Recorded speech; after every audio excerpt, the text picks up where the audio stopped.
청매로 큐티하기 9월 17일 본문 출애굽기 16장 1절에서 21절 말씀 함께 묵상해 보도록 하겠습니다. 성경의 적용이라는 제목의 송인규 목사님이 쓰신 책에 보면 성경 연구과정 다이어그램이라고 이와 같은 그림이 나와 있습니다. 이 단계에 맞추어서 관찰하고 해석하고 적용하는 단계로 말씀 묵상을 진행해 보도록 하겠습니다. 오늘 본문입니다. 이스라엘 모든 무리가 엘림을 떠나 신광야로 갔습니다. 신광야는 엘림과 시내산 사이에 있었습니다. 그때는 그들이 이집트에서 나온 날로부터 한 달째 되는 두 번째 달 15일을 이었습니다. 그때의 모든 이스라엘 무리가 광야에서 모세와 아론을 원망했습니다. 이스라엘 백성이 모세와 아론에게 말했습니다. 여호와께서 우리를 이집트 땅에서 죽이시는 것이 차라리 더 좋을 뻔했소. 이집트에서는 고기 삶는 솥도 곁에 있었고 빵도 배부르게 먹었소. 그런데 당신들은 우리를 이 광야로 이끌어내서 우리를 굶어 죽게 하고 있소. 여호와께서 모세에게 말씀하셨습니다. 내가 너희를 위하여 하늘에서 비를 내리듯 양식을 내려줄 터이니 백성들이 날마다 나가서 그날에 필요한 양식을 거두도록 하여라. 내가 이 일로 백성들이 내가 가르친 대로 하는지 하지 않는지를 시험하여 볼 것이다. 매주 6일째 되는 날에는 다른 날에 거두는 양보다 2배 더 많게 거두어라. 다음 날 거둘 분량을 저장해 두어라. 엘림, 신광야, 시내산의 지명을 지도로 확인해 보자면 애굽 땅 라암셋 숫곳 등에 머물렀다가 홍해를 건너서 출애굽을 하게 됩니다. 에담, 마라, 엘린, 신광야, 나아가 시내산에 머물게 되지요. 시내산에서 하나님의 율법을 받고 결국 가나안 땅, 가데스 바네아 위쪽에 있는 저 초록색 지역에 후에 입성하게 되는 여정을 걷게 됩니다. 이스라엘 백성이 모세와 아론을 원망합니다. 그 이유는 무엇이었나요? 배가 고프다는 것이죠. 먹을 게 없다. 광야에는 차라리 이집트의 종으로 사는 것이 밥 걱정 없이 적어도 밥 걱정 없이 사는 때가 더 좋았다라는 것이죠. 여호와께서 모세를 통해 내려주신 방침은 무엇입니까? 매일같이 하늘에서 양식을 비를 내리듯 주실 것이고 너희는 날마다 그것을 거두러 나가고 매주 6일째 되는 날에는 다른 날보다 2배를 거두어서 7일째 안식일 날 일하지 말고 양식으로 삼아라 라는 방침을 내려주십니다. 이렇게 방침을 내려주시는 목적이 무엇인가요? 4절 하반절에 보면은 하나님의 말씀대로 순종하는지 내가 가르친 대로 하는지 하지 않는지를 시험해 보기 위해 이렇게 하신다라고 말씀해 주십니다.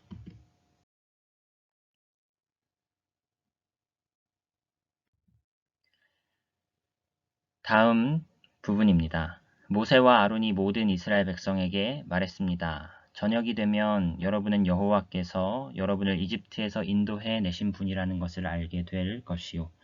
내일 아침이 되면 여러분은 여호와의 위대하심을 보게 될 것이요. 여호와께서 여러분이 그분께 원망하는 소리를 들으셨기 때문이요. 우리가 누구입니까? 여러분이 우리를 원망했으므로 그분께서 그 원망 소리를 들으신 것이요.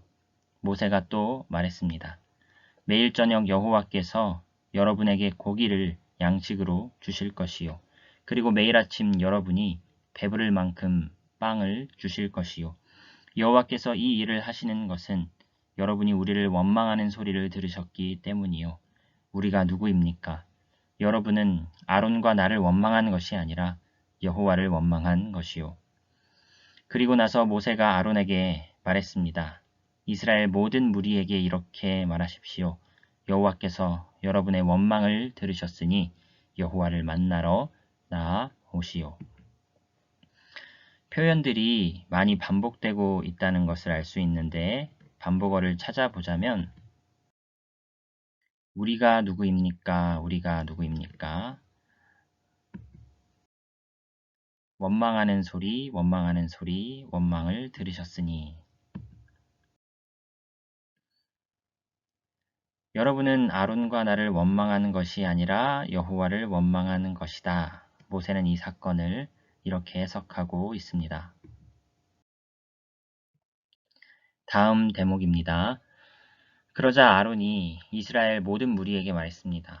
아론이 말을 할 때에 무리가 광야 쪽을 바라보니 여호와의 영광이 구름 속에서 나타났습니다. 여호와께서 모세에게 말씀하셨습니다. 나는 이스라엘 백성의 원망하는 소리를 들었다. 그러므로 그들에게 전하여라. 저녁이 되면 너희는 고기를 먹게 되리라. 그리고 매일 아침 너희는 배부를 만큼 빵을 먹을 수 있을 것이다. 그렇게 되면 너희는 내가 너희 하나님 여호와라는 것을 알게 될 것이다. 그날 저녁에 메추라기가 와서 이스라엘 백성들이 살고 있는 천막들을 덮었습니다. 아침이 되자 이번에는 이슬이 천막 주위를 덮었습니다. 이슬이 거치자 서리와 같은 얇은 조각이 땅 위에 있었습니다. 이스라엘 백성은 그것이 무엇인지 알지 못했으므로 서로 이것이 무엇이냐 하고 물었습니다. 그래서 모세가 그들에게 말해 주었습니다. 이것은 여호와께서 여러분에게 먹으라고 주신 양식이요. 여호와께서 사람마다 필요한 만큼 거두어라. 가족마다 식구수대로 한 사람당 한 오멜씩 거두되 장막 안에 있는 가족의 분량도 거두어라 하고 말씀하셨소. 반복어와 주제 문장을 한번 찾아보자면 원망하는 소리 역시 반복이 되고 있고요. 하나님은 이 일을 통해 백성들이 하나님이 여호와라는 것을 알게 될 것이다 라고 말씀해 주십니다. 저녁에는 무엇이, 아침에는 무엇이 광야에 있는 이스라엘 백성에게 공급되었습니까? 저녁에는 메추라기, 고기, 메추라기 이렇게 생겼지요. 아침에는 이게 뭐냐? 라고 물을 정도로 가루 같은 것이 있었던 것 같습니다. 만나, 이것이 히브리어 만나가 풀어서 해석하면 이것이 무엇이냐라는 뜻을 지닌다고 하지요. 이스라엘 백성은 그대로 했습니다. 어떤 사람은 많이 거두고 어떤 사람은 적게 거두었습니다.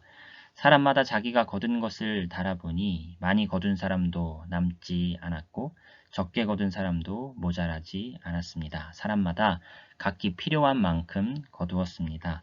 모세가 백성에게 말했습니다. 누구든지 아침까지 그것을 조금이라도 남겨두지 마시오.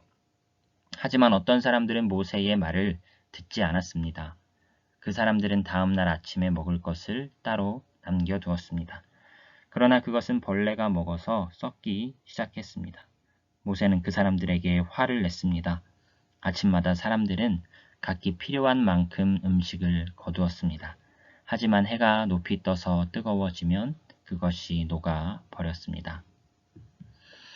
왜 모세는 누구든지 아침까지 그것을 조금이라도 남겨두지 말라고 명했을까요? 매일 거두라고. 왜 매일 거두라고 했을까요? 매일매일 하나님을 의지하라고? 아니면 매일 날마다 거둔 그만큼의 양식에 만족하고 감사하라고.